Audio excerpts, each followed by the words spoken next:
When it comes to free-to-play shooters, I always thought games like Valorant and CSGO, or I guess CS2 now, were just money pits for gamers who like free-to-play shooters. Then I started seeing these crazy videos about Apex Legends Final Fantasy collab was costing players $400. Alright, we got it. Alright, we are 100% equipping this bad boy. I can't believe I just spent like damn near $400 on a death box. That's insane. I didn't know if it was clickbait or if there were ways to reduce that price, but it was still crazy to see so many of them.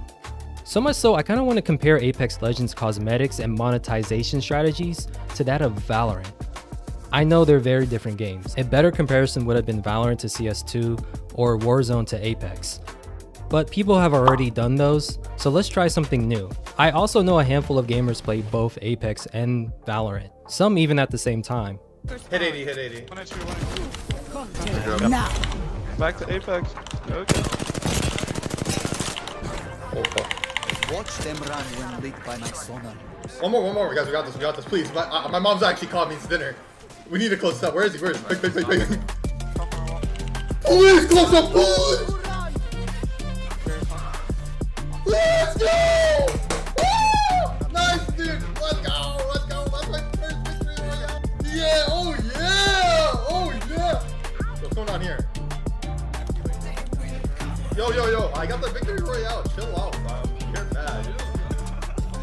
Let's start off with both games' premium cosmetic lines, which are their true money makers. In Valorant, it's skin bundles, specifically the ones that cost between $70 to $120 at their base, which is already a lot of money, especially when you realize that for the same price, you can buy a fully fledged out AAA studio game of the year like Baldur's Gate 3, twice and even sometimes 4x over, which you will see soon. Typically, Valorant's premium bundles have 5 weapons made up of 4 guns and 1 melee. You'll get some sprays, gun buddies, and titles too. At the beginning of 2024, the Kurunami bundle was considered Valorant's premium skin line, and it was 9,500 VP, which is about $95, with a unique melee animation. Someone on Reddit did the math, and if you were to start from scratch and unlock all the color and animations to it, you'll be spending a whopping $294.95. If you bought the Battle Pass too, then the price can reduce to $210. This number can also increase to about $40 to $50 if you want to get each weapon outside of the limited time bundle. Now for Apex Legends premium skins, which you can find in a couple of forms. Some can be character skins that cost about $170, like Loba's Mythic Prestige skin. You can reduce the price down to about $130 if you buy the right bundles in the store with EA Play. The cost of these types of character models is because you need to purchase everything in a collection event, which typically has 24 total items. They also include epic and legendary cosmetics like the ones you see on the screen, so in a way you're getting more than just one skin for $170. However, there are also heirlooms in the game, which some players spent about $500 in the past to get. You need heirloom shards, which you can get by opening up loot boxes called Apex packs. The odds of that happening though is pretty low, but you are guaranteed one after your 500th pack opening. So in a way you can get heirloom shards for free by just playing the game. Just know that it will be a massive grind though. Most people just buy packs when they're half off or through the battle pass as well. However, in the process of getting heirloom shards, you will be given random items too. Some will be trash and some will be cool. I'm sure people who play gacha know the feeling. All these items are cosmetic too, and aren't supposed to give you a competitive advantage, even though the skin buff in Valorant is real. When I pick up other players' items, like the Kurunami Vandal, I just start fragging out.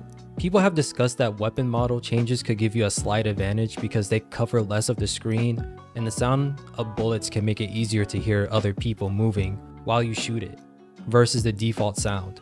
I think those arguments are a little bit minor, but whenever I pick up a cool looking skin, I still do better. Again, it could just be a placebo effect or adrenaline rushing from the fact that I have it in my hands.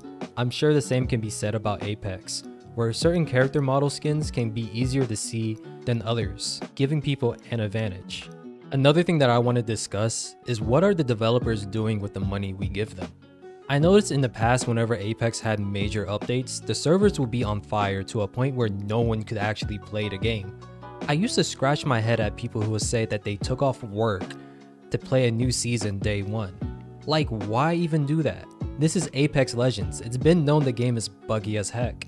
But then I thought, if you're a paying customer, you want a game that generates billions of dollars to work properly. Even if it happens once in a while, that's fine since we're only human.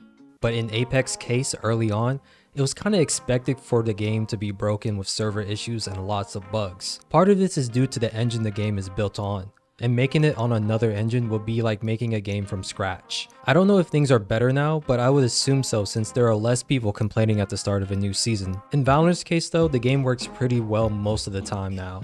Yes, there are still some goofy bugs here and there, but you can still expect to play the newest act when it releases. Which is a crazy thing to praise a game for because that should just be standard. There have been competitive queues shut down in the past due to issues, and those were in the past. I don't even remember the last time something like that has happened. There are currently 26 Apex Legends and 25 Valorant agents. Valorant beta came out about a year after Apex, so Valorant will eventually overtake Apex Legends in terms of playable characters, if the pace for both continues as is. What can I say? Riot really knows how to pump them out. There's also maps which could be kind of tricky to compare one-to-one since Apex maps are much bigger to host a battle royale and Valorant's are smaller to host 10-mans. But also keep in mind that Apex has maps for other game modes, just like how Valorant has been recently doing the same for Team Deathmatch. In terms of game modes, Apex beats Valorant with 6 new ones and 4 returning LTMs in 2023.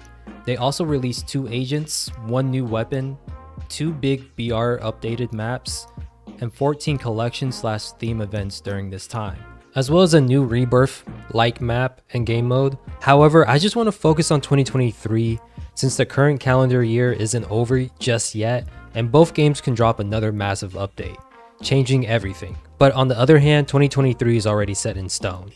So in Valorant's case during the year 2023, they released 3 agents, Team Deathmatch, Premier Mode, 2 competitive maps, 4 Team Deathmatch maps, and a number of updates to agents and maps too. In quantity, Apex has been busier than Valorant, but quality is up to debate. Let me know what you guys think. I think as Valorant players, we complain about the price of things in game, and rightly so, because it's just going to increase. There will come a day where new premium weapon bundles will cost over $100 as the standard, because you know, capitalism. But at the same time, the game runs smooth and you don't have to buy those bundles. Just a weapon or 2 seems to be enough for new players anyways. We don't have a replay system yet, which is also kind of wild for a competitive game not to include, but it's been promised that it's on its way. When it comes to esports and how it's ran, Valorant again takes the cake. I'm not saying that Apex does a bad job in their esports, of course it could be better, but we have to remember it's a battle royale, so you will run into competitive integrity problems. Battle royales are typically geared towards casual gamers anyways. And out of all the battle royales out there, Apex might be the best with how they approach their esports nowadays. Fortnite was up there, but now you can tell a lot of the tender love and care that their scene used to get is dwindling. I don't even know if Activision Blizzard hosts esports LAN events for Warzone. Regardless, those games are still far behind the amount of effort Valorant puts into their esports scene. They're even going to have collab skins with orgs to split the revenue, something extremely foreign to Apex and Fortnite. If you don't care about esports, then there's also in-game lore that Valorant and Apex Legends produce. Both their cinematics are great too. At the moment, for me personally, it feels like Valorant and Apex Legends are tied lore-wise. But keep in mind that they had a head start and benefit greatly from the Titanfall universe. I would not be surprised if Valorant figures out a way to cross over with League of Legends. We're already dealing with hopping between Earths and time travel, so it's not far-fetched that one portal leads us to Runeterra. And if Valorant never even decides to have a connection with League of Legends, I think it could stand on its own pretty well. The writers have been doing a great job so far, and I wouldn't be surprised in a couple of years. In terms of quality, Valorant's story far surpasses Apex Legends. There's also limitations that Valorant faces when it comes to monetization too, but I doubt it'll even come close to the low-tier weapon skins. Valorant prides itself on being a competitive shooter, which is why character skins haven't been added to the game yet. Whereas Apex kinda goes crazy with character skins, and a lot of them are pretty cool for their price too. But they also sell a lot of skins that actually look worse than the default ones in my opinion. Both games kind of have mid battle passes. Some seasons and acts could have straight fire, and other times you might as well not bother picking them up. I think Apex still wins this category because once you buy a battle pass, you can earn enough in-game credits to get the next one. Unlike Valorant, where you have to fork up $10 every act. However, if you put some of these battle pass skins in other games like Warzone or Counter-Strike 2, they would be considered good for the price. However, they don't have cool animations, so Valorant players just treat them as trash. This leads a lot of people to say just buy the battle pass for Radiantite. It would be cool if one weapon in Valorant's battle pass had either a simple cool animation or sound effect to it. In all honesty, I probably would have bought more Valorant skins if they weren't so expensive, like the Kuru Nami skin line. It slaps hard, but I just spent money on the previous Melee skin. I also know that I want to support the esports scene too, so I'm going to buy those bundles when they come out. Titles like Valorant and Apex aren't going to be killed off by other games. They seem like they're here to stay for a pretty long time. I always say if you're spending a good chunk of time on a free-to-play game, then it doesn't hurt to throw developers $10 every now and then, especially the indie developers who really need it. But how do you feel about the monetization practices in games nowadays? Do they need to slow down and reevaluate? Or should players not care since these items aren't supposed to give you a competitive advantage? Let me know down below in the comment section. Don't forget to like, subscribe, and be a KDA warrior. And I'll see you later.